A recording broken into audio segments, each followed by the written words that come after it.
Le troisième rendez-vous comptant pour la revue de presse déjà positionnée pour nous aider à scruter ensemble l'actualité telle relayée par les canals. Landry Salano, bonjour. Bonjour Joël Etonji. Et merci de répondre une fois encore de vous. C'est un devoir, un grand plaisir aussi. Intéressant de le savoir. Alors, parlant de l'actualité ce jour-ci, on retient quoi? Écoutez, les journaux sont revenus aujourd'hui d'ailleurs sur les suites de cette fiche d'identification des enseignants, la polémique notamment soulevée hier.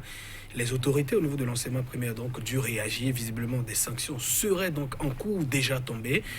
Certains quotidiens nous apportent donc l'information avec certains détails, je l'ai dit, sans oublier également les perspectives des communales. Vous savez, sans doute une certaine zone de turbulence pour avril 2020. Les communales vont donc se tenir avec différents angles abordés par les journaux, parlant sans doute également des femmes, dont c'est quand même un premier test grandeur nature parlant de la discrimination positive. Oui, de la matière pour nous, oui. On démarre avec quel quotidien? Nous démarrons avec le Nouvel Observateur, qui nous parle de clarification du directeur départemental des enseignements maternels et primaires ZOU sur la fiche technique à polémique.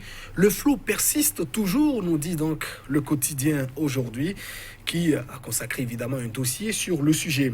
Et puis relecture de la loi sur la criette, la preuve que la condamnation de Sébastien Germain à Javon est injuste, précise le journal. Et Matin Libre qui s'intéresse donc à la politique. Opération de charme à la mouvance. Les vendeurs de vent à Patrice Talon sont de retour, nous dit donc le journal.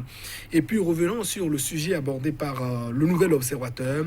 Appartenance politique sur une fiche d'identification. Le CRP, c'est-à-dire le chef de la région pédagogique, menacé de sanctions, nous apprend donc le quotidien. Et puis, sans oublier également cette lettre de la conférence épiscopale au Bénin, abus d'alcool au sein de la jeunesse. La remarque de la conférence épiscopale du Bénin interpelle la rupture, nous précise donc le journal Matin Libre. Et pendant ce temps, la dépêche, toujours avec ses images satiriques, gouvernance et boulimie de la mouvance au pouvoir, République sous rupture, nous dit donc la dépêche, qui nous montre évidemment deux personnes en train de se régaler, assez de boissons sur la table, avec beaucoup d'autres personnes sans doute qui représentent la population, maintenues à l'écart par des forces de l'ordre, avec ce titre, gouvernance et boulimie de la mouvance au pouvoir, République sous rupture, voilà ce que nous dit donc la dépêche. Et puis démolition de la résidence de Kérékou, des bulldozers en action pour l'érection du jardin de Mathieu, ajoute le quotidien. Nassiara revient sur les événements dans la commune de Saveste la semaine écoulée. Retour sur les traces des événements de Saverne. L'état d'urgence non révélé dans une ville rebelle. C'est une interrogation à la une du quotidien. La semaine dernière, précise le journal, a été une semaine agitée dans la cité des Chabets. Voilà donc les précisions du quotidien Nassiara. Et l'éco-info qui reste dans les communes avec ces élections qui s'annoncent, les élections communales 2020 et ces incertitudes électorales. Les élections municipales de 2020 subiront-elles les mêmes traitements que celles de 2019 s'interroge l'éco-info. Pourtant, elles sont hautement symboliques car elles permettraient donc de se projeter, nous précise le journal, dans une nation réconciliée autour des valeurs inclusives. Et Info Plus reste toujours dans l'univers des communes avec toujours ces élections municipales qui s'annoncent, élections municipales et communales de 2020, branle-bas dans les états-majors. Voilà donc le titre que nous propose l'Info Plus. Et à Fraternité, le quotidien de Ménontin, d'ajouter que ces élections sont évidemment test grandeur nature pour les femmes, parlant évidemment de la discrimination positive pour les municipales et communales de 2026. Les images de quelques leaders politiques à la une du journal Fraternité. Et l'événement précis qui reste toujours dans l'univers des communes, qui nous parle évidemment du maire de la commune d'Adjoum, Roland Darefa, sous l'émission Abba Palab. Adjoum a de fortes potentialités non révélées, nous précise donc l'événement précis. Et le challenge qui s'intéresse à cette sortie du chef de l'État, Patrice Talon, c'était hier à Vlekété, dans la commune de Ouida. Après plus de 3 ans de conception, Talon passe à l'opérationnel, dit le journal, et descend dans l'arène.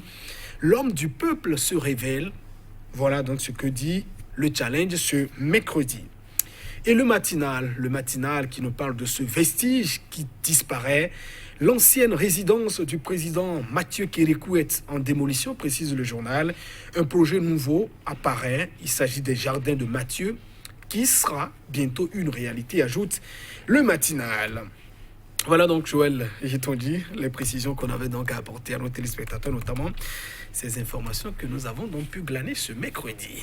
Merci à vous, Landry Salanon. Nous allons démarrer exactement là où vous avez commencé avec le nouvel observateur. C'est affaire qui fait grand bruit au niveau des ministères des enseignements, surtout maternels et primaires. Oui, clarification du directeur départemental des enseignements maternels et primaires du jour sur la fiche d'identification technique à polémique. Le flou persiste toujours, nous dit donc le journal, vous savez, relayé abondamment par les réseaux sociaux, cette fiche d'identification des enseignants envoyée par le chef de la région pédagogique 43, notamment de Corvée, dont on précise. Le DEDAMP au niveau du jour a donc dû réagir suite à donc cette polémique. Est-ce qu'il était donc utile pour les enseignants de préciser leur appartenance politique? Visiblement, pour les réponses qui ont été donc apportées, c'est que la hiérarchie ne serait pas informée, ne serait donc pas à l'origine pour le moment de cette fiche. Et ce serait pour le moment quand même une certaine initiative personnelle du chef de la région pédagogique 43 dont on précise. Alors ce qu'on apprend évidemment, c'est qu'il y aurait sans doute des sanctions qui commencent donc à tomber et que le chef aurait été donc interpellé par rapport à ce qui est évidemment arrivé, parce que c'est un véritable scandale. On le sait d'ailleurs, c'est contraire au code du travail, la loi sur la fonction publique. On ne peut pas exiger d'un fonctionnaire de la République, c'est-à-dire d'exiger et de préciser d'abord son appartenance politique. D'ailleurs, tout le monde n'est pas tenu, comment dit-on, de faire de la politique. Ce qui est exigé en la matière, c'est les connaissances que vous avez, notamment ce que vous dispensez donc aux enseignants. Donc, sur le sujet, la hiérarchie semble déjà prendre ses responsabilités, notamment en réagissant d'abord.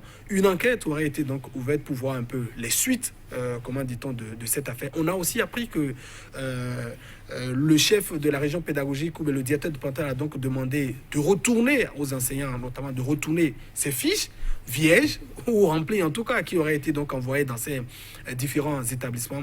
C'est dire à quel niveau le sujet, Joël Itondi, a suscité quand même assez de polémiques. On se demande, il faut donc aller beaucoup plus loin. On attend le ministre notamment sur la réaction et que les sanctions puissent évidemment tomber. On sait que les municipales s'annoncent et on sait comment dans les états-majors ça bouge beaucoup.